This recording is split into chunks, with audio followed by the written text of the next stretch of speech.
Nakakagana talaga kumain pa ganito. Mm. Mm.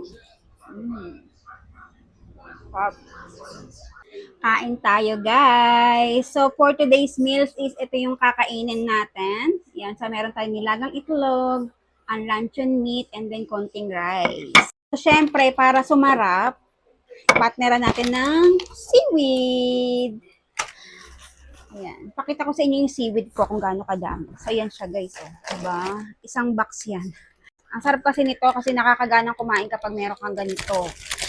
Diba? Kahit wala na siya, kahit plain na pagkain lang, basta nilagay niyo itong seaweed is kasarap na siya. Ito siya, oh. Ayan siya. So, yung luncheon meat ko is ito, yung Hansong luncheon meat. So, ito siya niluto na namin. Ulam namin ngayon ng anak ko. So, ang mura lang kasi nito, wala pa tong 100 pesos yung isa. Kaya, sulit na sulit kapag ganitong, tinatamad ka magluto. Ayan, madalian lang. Eto, perfect na perfect sa atin to ng mga tamad magluto. So, ang ginagawa ko, para sumarap tong pagkain ko, pinagsasama-sama ko siya. Ayan. Bihira lang kumain ng rice. Kasi lang pag ganito, gusto ko talaga may rice. Yan. Tapos ito, konti nito. Yan. Tapos egg. Nilagyan ko na lang siya ng egg. Tsaka, ko siya isusubo. Hop. Hop. Ang sarap talaga niya, oh.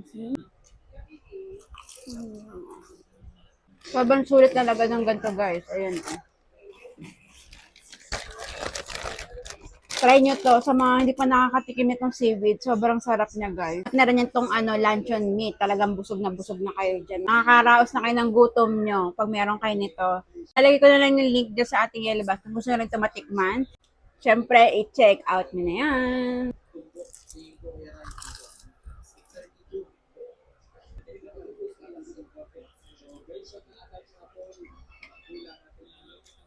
Mm.